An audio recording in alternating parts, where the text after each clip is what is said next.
안녕하세요. 부자의 서재입니다.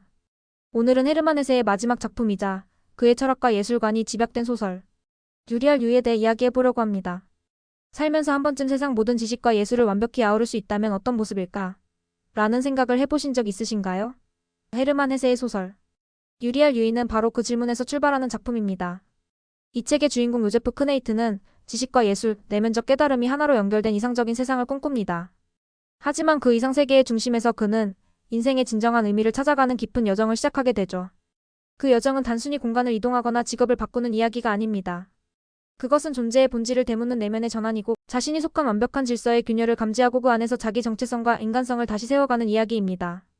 요제프는 자신이 배운 모든 지식과 체계를 의심하게 되고 그 안에서 빠져있는 감정, 사랑, 관계, 고통의 요소들을 갈망하게 됩니다. 완벽한 시스템 안에서는 결코 체험할 수 없는 삶의 불완전함 속으로 스스로를 던질 준비를 하게 되는 것이죠. 이 소설은 그래서 지적 성취의 극점에서 마주하는 인간성 회복의 서사라고도 할 수 있습니다. 그리고 우리는 그 길을 따라가며 우리 자신의 세계도 함께 의심하게 됩니다. 이야기는 미래 어느 시대를 배경으로 진행됩니다. 그곳에는 카스탈리엔이라는 이상적인 세계가 존재하는데요. 이 사회는 지적이고 예술적인 성취를 최고로 여깁니다. 유리알 유이라는 것은 이들의 활동 중심에 자리 잡은 상징적이고 독특한 게임으로 각종 학문과 예술이 융합되어 하나의 완벽한 조화를 이루는 과정입니다. 요제프 크네이트는 이 게임을 마스터하며 점차 카스탈리엔의 핵심 인물로 성장해 나가지만 동시에 그는 이런 완벽함이라는 것이 과연 인간의 삶에 진정 필요한 것인지 의문을 품기 시작합니다. 자신만의 깨달음을 얻기 위해 그는 결국 큰 결정을 내리고 그 선택은 그가 속한 세계의 본질과 한계를 드러내게 됩니다. 그의 결정은 단순한 반항이나 도피가 아니라 이상이라는 이름 아래 감춰진 시스템의 본질을 통찰한 자의 결단이었습니다. 카스탈리엔은 외적으로는 평화롭고 고요해 보이지만 그 안에는 삶의 복잡성과 감정의 흔들림이 삭제된 상태였죠. 요제프는 이 정제된 세계가 결국 인간이기를 포기한 공간이라는 사실을 깨닫습니다. 그가 바라본 진짜 세계는 실수와 감정, 예측할 수 없는 관계들이 가득한 곳이었고 바로 그곳에서 비로소 살아간다는 감각이 가능하다는 사실을 이해하게 됩니다. 지식의 궁전에서 벗어나 그는 스스로를 하나의 인간으로 다시 낳는 여정에 들어섭니다. 그의 선택은 아름답지 않지만 인간적이었습니다. 그것이 이 책이 오래도록 기억되는 이유입니다. 이 책이 담고 있는 주요 메시지들은 독자에게 깊은 고민과 성찰을 안겨줍니다. 우선 지식이나 예술의 완벽함이 과연 삶의 목표가 될 수 있는지에 대한 이야기입니다. 헤세는 인간이 단지 지적으로나 예술적으로만 완벽해지는 것이 아니라 내면의 세계와 현실 세계 안에서 조화를 찾아가는 것이 중요하다고 말합니다. 또한 개인의 자유와 진정한 자아 발견에 대한 메시지도 빼놓을 수 없습니다. 주인공의 여정을 따라가다 보면 궁극적으로 자신이 소속된 사회를 넘어 더 큰 진리를 찾아 나서야 한다는 깨달음에 도달합니다. 헤세는 단지 학문이나 예술의 추구가 문제라고 말하지 않습니다. 그는 그 추구의 방식이 인간의 현실성과 감정에서 유리될 때 얼마나 위험한 이상주의로 흐를 수 있는지를 경고하는 거예요. 요제프의 여정은 그래서 우리에게도 묻습니다. 나는 지금 지식으로 살아가고 있는가? 아니면 삶을 배우고 있는가? 이 책은 정답을 알려주지 않지만 그 질문을 던지게 한다는 점에서 이미 강력한 의미를 갖습니다. 우리가 추구하는 모든 가치 완벽함, 인정, 성취 그것들이 과연 나를 더 인간답게 만드는가? 라는 질문을 이 소설은 조용히 그러나 날카롭게 던집니다. 그 울림은 책장을 덮은 후에도 오래도록 남습니다. 유리알 유이는 단순히 이상적인 지식과 문화를 노래하는 이야기가 아니라 그런 이상 속에서도 우리가 놓치고 있는 것은 없는가에 대한 질문을 던지는 작품입니다. 현대를 사는 우리에게도 이 작품은 큰 시사점을 안겨줍니다. 점점 더 복잡해지고 경쟁적으로 변해가는 세상에서 진정으로 중요한 것은 무엇인지 단순한 성취의 쾌락을 넘어 삶의 본질을 고민하게 만들죠.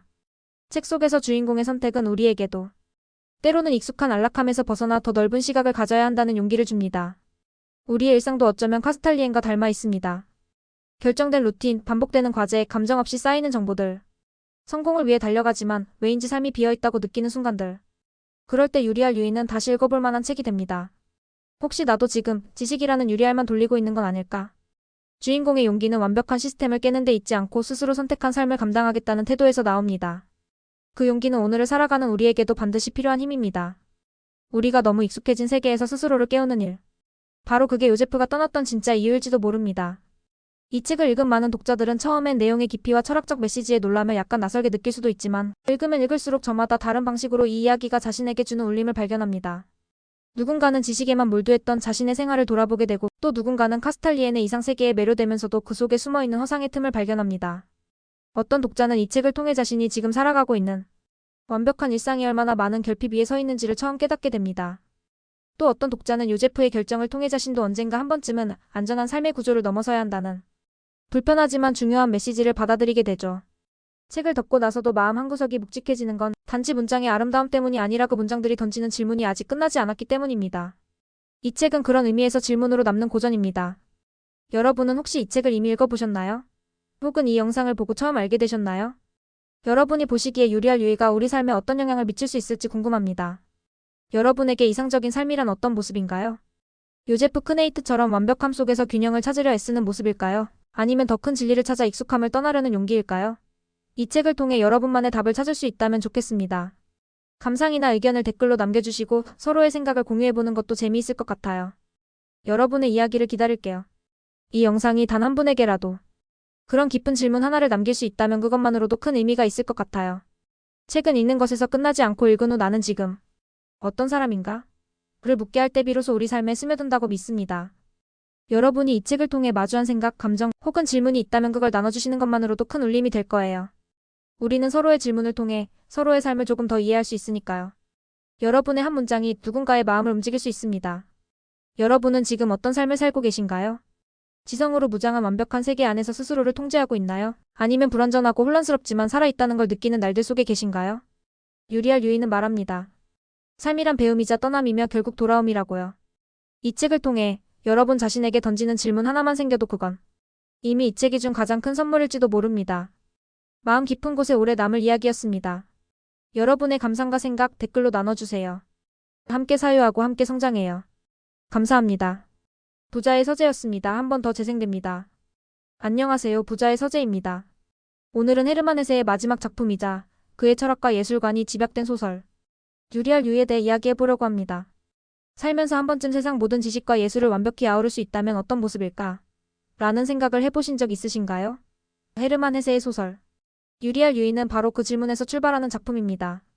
이 책의 주인공 요제프 크네이트는 지식과 예술, 내면적 깨달음이 하나로 연결된 이상적인 세상을 꿈꿉니다. 하지만 그 이상 세계의 중심에서 그는 인생의 진정한 의미를 찾아가는 깊은 여정을 시작하게 되죠. 그 여정은 단순히 공간을 이동하거나 직업을 바꾸는 이야기가 아닙니다.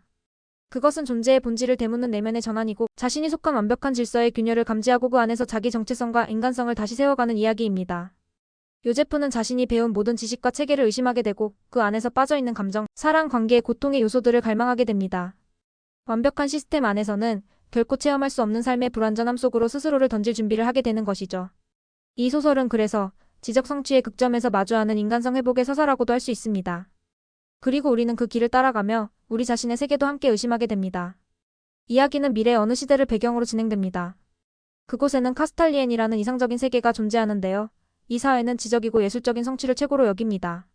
유리알 유이라는 것은 이들의 활동 중심에 자리 잡은 상징적이고 독특한 게임으로 각종 학문과 예술이 융합되어 하나의 완벽한 조화를 이루는 과정입니다.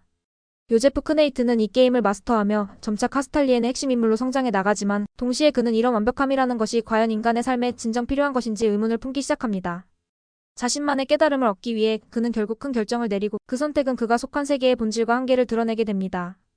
그의 결정은 단순한 반항이나 도피가 아니라 이상이라는 이름 아래 감춰진 시스템의 본질을 통찰한 자의 결단이었습니다.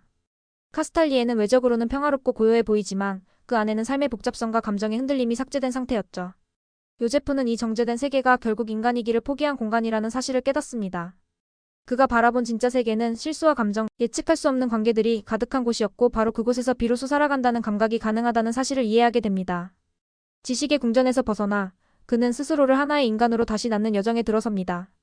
그의 선택은 아름답지 않지만 인간적이었습니다. 그것이 이 책이 오래도록 기억되는 이유입니다. 이 책이 담고 있는 주요 메시지들은 독자에게 깊은 고민과 성찰을 안겨줍니다. 우선 지식이나 예술의 완벽함이 과연 삶의 목표가 될 수 있는지에 대한 이야기입니다. 헤세는 인간이 단지 지적으로나 예술적으로만 완벽해지는 것이 아니라 내면의 세계와 현실 세계 안에서 조화를 찾아가는 것이 중요하다고 말합니다. 또한 개인의 자유와 진정한 자아 발견에 대한 메시지도 빼놓을 수 없습니다. 주인공의 여정을 따라가다 보면 궁극적으로 자신이 소속된 사회를 넘어 더 큰 진리를 찾아 나서야 한다는 깨달음에 도달합니다. 헤세는 단지 학문이나 예술의 추구가 문제라고 말하지 않습니다. 그는 그 추구의 방식이 인간의 현실성과 감정에서 유리될 때 얼마나 위험한 이상주의로 흐를 수 있는지를 경고하는 거예요. 요제프의 여정은 그래서 우리에게도 묻습니다. 나는 지금 지식으로 살아가고 있는가? 아니면 삶을 배우고 있는가? 이 책은 정답을 알려주지 않지만 그 질문을 던지게 한다는 점에서 이미 강력한 의미를 갖습니다. 우리가 추구하는 모든 가치 완벽함, 인정, 성취 그것들이 과연 나를 더 인간답게 만드는가? 라는 질문을 이 소설은 조용히 그러나 날카롭게 던집니다. 그 울림은 책장을 덮은 후에도 오래도록 남습니다. 유리알 유이는 단순히 이상적인 지식과 문화를 노래하는 이야기가 아니라 그런 이상 속에서도 우리가 놓치고 있는 것은 없는가에 대한 질문을 던지는 작품입니다. 현대를 사는 우리에게도 이 작품은 큰 시사점을 안겨줍니다. 점점 더 복잡해지고 경쟁적으로 변해가는 세상에서 진정으로 중요한 것은 무엇인지 단순한 성취의 쾌락을 넘어 삶의 본질을 고민하게 만들죠. 책 속에서 주인공의 선택은 우리에게도 때로는 익숙한 안락함에서 벗어나 더 넓은 시각을 가져야 한다는 용기를 줍니다. 우리의 일상도 어쩌면 카스탈리엔과 닮아 있습니다. 결정된 루틴, 반복되는 과제, 감정 없이 쌓이는 정보들. 성공을 위해 달려가지만 왜인지 삶이 비어있다고 느끼는 순간들. 그럴 때 유리알 유이는 다시 읽어볼 만한 책이 됩니다. 혹시 나도 지금 지식이라는 유리알만 돌리고 있는 건 아닐까? 주인공의 용기는 완벽한 시스템을 깨는 데 있지 않고 스스로 선택한 삶을 감당하겠다는 태도에서 나옵니다. 그 용기는 오늘을 살아가는 우리에게도 반드시 필요한 힘입니다. 우리가 너무 익숙해진 세계에서 스스로를 깨우는 일. 바로 그게 요제프가 떠났던 진짜 이유일지도 모릅니다. 이 책을 읽은 많은 독자들은 처음엔 내용의 깊이와 철학적 메시지에 놀라며 약간 낯설게 느낄 수도 있지만 읽으면 읽을수록 저마다 다른 방식으로 이 이야기가 자신에게 주는 울림을 발견합니다. 누군가는 지식에만 몰두했던 자신의 생활을 돌아보게 되고 또 누군가는 카스탈리엔의 이상세계에 매료되면서도 그 속에 숨어있는 허상의 틈을 발견합니다. 어떤 독자는 이 책을 통해 자신이 지금 살아가고 있는 완벽한 일상이 얼마나 많은 결핍 위에 서 있는지를 처음 깨닫게 됩니다. 또 어떤 독자는 요제프의 결정을 통해 자신도 언젠가 한 번쯤은 안전한 삶의 구조를 넘어서야 한다는 불편하지만 중요한 메시지를 받아들이게 되죠.